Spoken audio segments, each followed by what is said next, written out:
നമസ്കാരം. ഇന്ത്യൻ നാവികസേനയെ സംബന്ധിച്ച് അവരുടെ ഏറ്റവും വിനാശം സൃഷ്ടിക്കാൻ സാധ്യതയുള്ള സംഗതി എന്തായിരിക്കും? നമ്മൾ പെട്ടെന്ന് കരുതും നമ്മുടെ വിമാനവാഹിനി കപ്പലായ INS വിക്രാന്ത്, അതേപോലെയുള്ള നമുക്ക് പ്രകടമായി അതിൻ്റെ കാഴ്ചയിലും വലിപ്പത്തിലും അതിൻ്റെ ഭീമാകാര വലിപ്പവും അല്ലെങ്കിൽ അതിൻ്റെ ഗാംഭീര്യമൊക്കെ കണ്ട് അത്തരം ചില കപ്പലുകളുടെ പേരുകളിലേക്ക് നമ്മൾ പോകും. എന്നാൽ സാധാരണക്കാരുടെ കണ്ണിലധികം പെടാതെ കടലിൻ്റെ അടിത്തട്ടിൽ ഒളിഞ്ഞിരിക്കുന്ന അന്തർവാഹിനികളാണ് നേവിയുടെ യഥാർത്ഥ കരുത്ത് എന്ന് പറഞ്ഞു കഴിഞ്ഞാൽ അത് എത്രത്തോളം വിശ്വസനീയമാണ്? എന്നാൽ വാസ്തവത്തിൽ അതുതന്നെയാണ്. കാരണം ശത്രുവിൻ്റെ കണ്ണിൽ പെടാതെ അവരുടെ ഏത് ലക്ഷ്യവും ഭേദിക്കാൻ സാധിക്കുന്ന മാർഗം അന്തർവാഹിനികളാണ്. അല്ലെങ്കിൽ ഒരു യുദ്ധമുണ്ടാകുമ്പോൾ യഥാർത്ഥ കരുത്ത് അന്തർവാഹിനികൾ വഴിയാണ് എന്നുള്ളത് നമ്മൾ അടിയുറച്ച് പറയേണ്ട ഒരു സംഗതി കൂടിയുണ്ട്. അപ്പോൾ ഇന്ത്യയെ സംബന്ധിച്ച് നിലവിൽ 19 അന്തർവാഹിനികളാണുള്ളത്. അതിൽ 17 പരമ്പരാഗത ഡീസൽ ഇലക്ട്രിക് സാങ്കേതിക വിദ്യയിലുള്ള അന്തർവാഹിനികളും 2 പുതിയ ശ്രേണിയിൽപ്പെട്ട ആണവ അന്തർവാഹിനികളുമാണ്. അപ്പോൾ ആണവ അന്തർവാഹിനികൾ എന്ന് പറഞ്ഞാൽ ഏറ്റവും പുതിയ വെറൈറ്റിയാണത്. INS അരിഹന്ത്, INS അരിഖാത്ത് എന്നീ പേരുകളിലാണ് അത് അറിയപ്പെടുന്നത്. അപ്പോൾ നമുക്ക് ഈ അന്തർവാഹിനികൾ 19 ഉണ്ടെങ്കിലും അത് ആവശ്യത്തിന് അത് അത്രയും പോരാ എന്നുള്ളതാണ് നമ്മുടെ ഒരു അനുമാനം. ഇപ്പോൾ 1999 ആ വർഷത്തിനൊരു പ്രത്യേകതയുണ്ട്. നമ്മുടെ കാർഗിൽ യുദ്ധത്തിന് ശേഷം സർക്കാർ അംഗീകരിച്ച ദീർഘകാല പദ്ധതി പ്രകാരം കുറഞ്ഞത് 24 ആധുനിക പരമ്പരാഗത അന്തർവാഹിനികൾ ആവശ്യമാണ് എന്നുള്ളതാണ് കണ്ടെത്തിയത്. പരമ്പരാഗത അന്തർവാഹിനികൾ എന്ന് പറഞ്ഞാൽ ആണവ അന്തർവാഹിനികളല്ല, പഴയ പോലെ ഡീസൽ ഇലക്ട്രിക് സംവിധാനത്തിൽ പ്രവർത്തിക്കുന്ന അന്തർവാഹിനികൾ കുറഞ്ഞത് 24 എങ്കിലും വേണം എന്നുള്ളതായിരുന്നു നമ്മുടെ ഒരു കണക്ക്. പക്ഷേ ഇപ്പോൾ 2026 എത്തി നിൽക്കുമ്പോഴും നമുക്ക് ആ ശ്രേണിയിൽപ്പെട്ട 17 ഉള്ളൂ. 2 ആണവ അന്തർവാഹിനികൾ കൂടി ചേർക്കുമ്പോൾ ആ എണ്ണം 19 ആകും എന്ന് മാത്രം. 24 വേണ്ടയെടുത്ത് 17 യഥാർത്ഥത്തിലുള്ളത്. അപ്പോൾ നമ്മൾ ഈ കാര്യത്തിൽ വലിയ ഒരു കുറവ് അനുഭവപ്പെടുന്നുണ്ട്. ഇത് കൂടാതെ കാര്യങ്ങൾ കുറെ കൂടി വഷളാകാനായിട്ട് നമ്മുടെ പക്കൽ റഷ്യൻ നിർമ്മിത കിലോ ക്ലാസ് അന്തർവാഹിനികളും അതേപോലെ ജർമ്മനിയിൽ നിന്ന് കൊണ്ടുവന്ന HDW ശ്രേണിയിൽപ്പെട്ട അന്തർവാഹിനികളുമുണ്ട്. പക്ഷേ ഇത് 30 മുതൽ 40 വർഷം വരെ കാലപ്പഴക്കം ചെന്നതാണ്. അതുകൊണ്ട് തന്നെ ഇത് ഡീകമ്മീഷൻ ചെയ്യേണ്ട ഒരു സമയവും അടുത്തു വരികയാണ്. അപ്പോൾ അന്തർവാഹിനികളുടെ കാര്യത്തിൽ നമുക്ക് വലിയ ഒരു കുറവിലേക്ക് പോകുന്നു. അതേസമയം നമ്മുടെ അയൽ രാജ്യങ്ങൾ, ശത്രു രാജ്യങ്ങൾ, അതിൽ ചൈനയുടെ പക്കൽ ഏതാണ്ട് 60-ലധികം അന്തർവാഹിനികൾ ഉണ്ട് എന്നുള്ളതാണ് നമ്മൾ കണക്കാക്കേണ്ടത്. അതേപോലെ പാകിസ്ഥാൻ്റെ കാര്യം നോക്കുകയാണെങ്കിൽ അവരും അവരുടെ അന്തർവാഹിനി ശക്തി വല്ലാണ്ട് വർദ്ധിപ്പിക്കുന്നുണ്ട്. ചൈനയിൽ നിന്ന് അത്യന്താധുനിക AIP സാങ്കേതിക വിദ്യ, ഈ AIP സാങ്കേതിക വിദ്യയെക്കുറിച്ച് ഞാൻ പിന്നീട് വിശദമായിട്ട് പറയാം. അപ്പോൾ AIP സാങ്കേതിക വിദ്യയിലുള്ള പുതിയ 8 ഹാങ്കോർ ക്ലാസ് അന്തർവാഹിനികൾ ചൈന വാങ്ങുന്നുമുണ്ട്. അപ്പോൾ നമ്മുടെ ശത്രു രാജ്യങ്ങൾ, അയൽ രാജ്യങ്ങൾ അന്തർവാഹിനികളുടെ എണ്ണത്തിൽ വലിയ കരുത്ത് കൂട്ടുമ്പോൾ നമ്മളുടെ കാര്യത്തിൽ ഇത്തിരി പരിങ്ങലിലാണ് കാര്യങ്ങൾ. ആ സമയത്താണ് നമ്മളിപ്പോൾ പ്രൊജക്റ്റ് 75I എന്ന പദ്ധതിയെക്കുറിച്ച് ചർച്ച ചെയ്യുന്നത്. അപ്പോൾ എന്താണ് പ്രൊജക്റ്റ് 75I? അപ്പോൾ അത് സംഗതി ഇതാണ്. ഏതാണ്ട് 70,000 കോടി രൂപ ചെലവിൽ അത്യന്താധുനിക ശേഷിയുള്ള 6 പരമ്പരാഗത അന്തർവാഹിനികൾ ഇന്ത്യൻ നാവികസേനയ്ക്ക് വേണ്ടി നിർമ്മിക്കാൻ ഉദ്ദേശിച്ചിട്ടുള്ളതാണ് ഈ പദ്ധതി. ഈ പദ്ധതി 70,000 കോടി ആയതുകൊണ്ട് തന്നെ ഇന്ത്യയുടെ ഏറ്റവും വലിയ പ്രതിരോധ കരാറുകളിലൊന്നാണ്. അപ്പോൾ ഇതുകൊണ്ട് ഉദ്ദേശിക്കുന്നത് ഇന്ത്യൻ മഹാസമുദ്രത്തിൽ ചൈനയുടെയും പാകിസ്ഥാൻ്റെയും നാവിക വെല്ലുവിളികളെ പ്രതിരോധിക്കാൻ ഇന്ത്യയെ സഹായിക്കുന്ന ഒരു ഗെയിം ചേഞ്ചർ ആയിരിക്കും ഈ പ്രൊജക്റ്റ് 75I എന്നുള്ളത് നമുക്ക് ഉറപ്പിച്ചു പറയാം.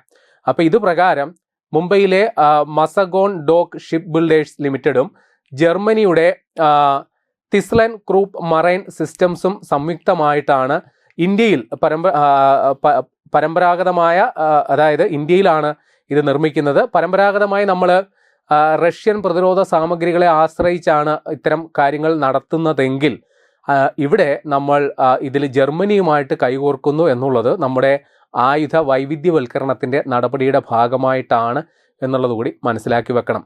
അപ്പോൾ ഈ പദ്ധതി പ്രകാരം 6 അന്തർവാഹിനികളും ഇന്ത്യയിൽ തന്നെ നിർമ്മിക്കുന്നു. അതിൽ ആദ്യം നിർമ്മിക്കുന്ന 5 അന്തർവാഹിനികളിലും 45% തദ്ദേശീയമായ സാമഗ്രികളുമായിരിക്കും.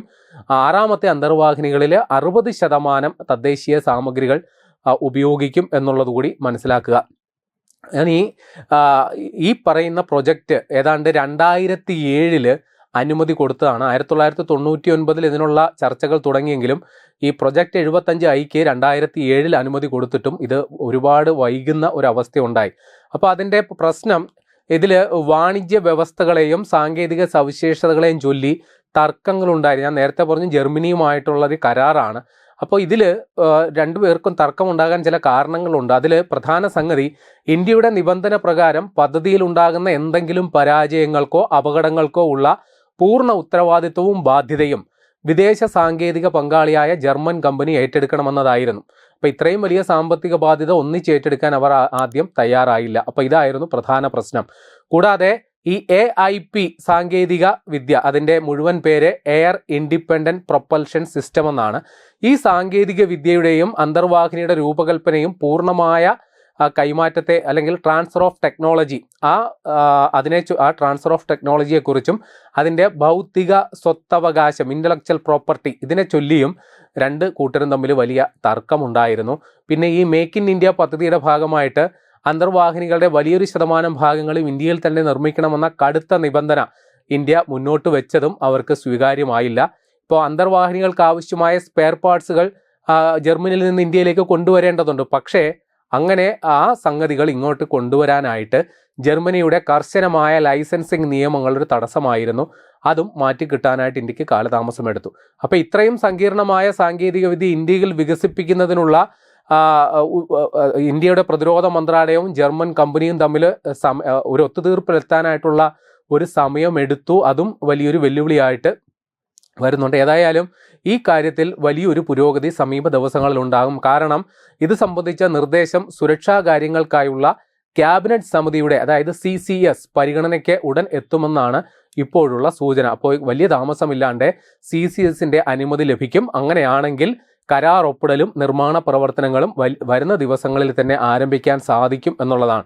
അപ്പം ഞാൻ നേരത്തെ പറഞ്ഞ 99 ഈ പുതിയ അന്തർവാഹിനികൾ നിർമ്മിക്കുന്നതിനുള്ള നടപടി തുടങ്ങി. അപ്പോൾ 99 കൽവാരി ക്ലാസ് ഇനത്തിൽപ്പെട്ട 6 അന്തർവാഹിനികൾ നമ്മൾ ഫ്രാൻസിൻ്റെ സഹായത്തോടെ നിർമ്മിച്ചിരുന്നു. അപ്പോൾ ആ കൽവാരി ക്ലാസ്സിൽപ്പെട്ട അല്ലെങ്കിൽ പ്രൊജക്ട് 75 അതിൻ്റെ തുടർച്ചയായിട്ടാണ് ഈ പ്രൊജക്ട് 75I ഇപ്പോൾ വന്നിരിക്കുന്നത്. അപ്പോൾ ഈ മുൻപുണ്ടായിരുന്ന കൽവാരി ക്ലാസ് അന്തർവാഹിനികളെക്കാൾ താരതമ്യം ചെയ്യുമ്പോൾ കുറേ കൂടി വലിപ്പമേറിയതാണ്. ഏതാണ്ട് 3000 ടൺ ഡിസ്പ്ലേസ്മെൻ്റ് ഉള്ള പുതിയ അന്തർവാഹിനികളാണ് ഇപ്പോൾ നിർമ്മിക്കുന്നത്. കൂടാതെ ഈ എയർ ഇൻഡിപെൻഡൻറ്റ് പ്രൊപ്പൽഷൻ സാങ്കേതികവിദ്യ AIP സാങ്കേതികവിദ്യ എന്നുള്ളതും വളരെ പ്രധാനപ്പെട്ടതാണ്. അപ്പോൾ അതെന്താണെന്ന് വിശദമായിട്ട് പറഞ്ഞു തരാം. സാധാരണ ഇലക്ട്രിക് ഡീസൽ അന്തർവാഹിനികളിൽ ബാറ്ററികൾ റീചാർജ് ചെയ്യാൻ 48 മണിക്കൂറിനുള്ളിൽ വെള്ളത്തിൻ്റെ മുകളിലേക്ക് ഉയർന്നു വരേണ്ടതുണ്ട്.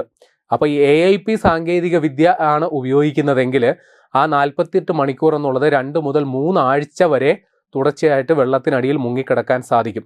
അപ്പോൾ ഈ ഉപരിതലത്തിന് പുറത്തേക്ക് വരുന്നത് ഒഴിവാക്കുന്നതിലൂടെ ശത്രുക്കളുടെ റഡാറിൽ നിന്നും സോണാർ സിഗ്നലുകളിൽ നിന്നും ഒളിച്ചിരിക്കാനും ഇത്തരം അന്തർവാഹിനികൾക്ക് സഹായിക്കും. കൂടാതെ കടലിലെ ലക്ഷ്യങ്ങൾക്ക് പുറമെ കരയിലെ ലക്ഷ്യങ്ങളെ തകർക്കാനും പറ്റുന്ന ശേഷിയുള്ള ദീർഘദൂര ഗൈഡഡ് ടോർപിഡോകളും മിസൈലുകളും ഈ പുതിയ അന്തർവാഹിനികളിൽ ഉണ്ടാകും. അപ്പോൾ പഴയ ശ്രേണിയിൽപ്പെട്ട അന്തർവാഹിനികൾ കടലിൽ മാത്രമാണ് അതിൻ്റെ പ്രയോജനമെങ്കിൽ ഈ പുതിയ ശ്രേണിയിൽപ്പെട്ട അന്തർവാഹിനികൾ കരയിലേക്കും ആക്രമണം നടത്താം എന്നുള്ള ഒരു സവിശേഷത കൂടിയുണ്ട്. പിന്നെ ശത്രുക്കളുടെ ചലനങ്ങൾ കൃത്യമായി മനസ്സിലാക്കാൻ സഹായിക്കുന്ന ആധുനിക സോണാർ സംവിധാനങ്ങളും കൗണ്ടർ മെഷർ സിസ്റ്റങ്ങളും പുതിയ അന്തർവാഹിനികളിൽ സജ്ജീകരിച്ചിട്ടുണ്ട് എന്നുള്ളത് കൂടി മനസ്സിലാക്കി വെക്കുക. ഏതായാലും അന്തർവാഹിനികളുടെ എണ്ണത്തിൽ നമുക്കുണ്ടായിരുന്നൊരു പോരായ്മ അത് ചെറിയ ഒരു സംഗതിയല്ല.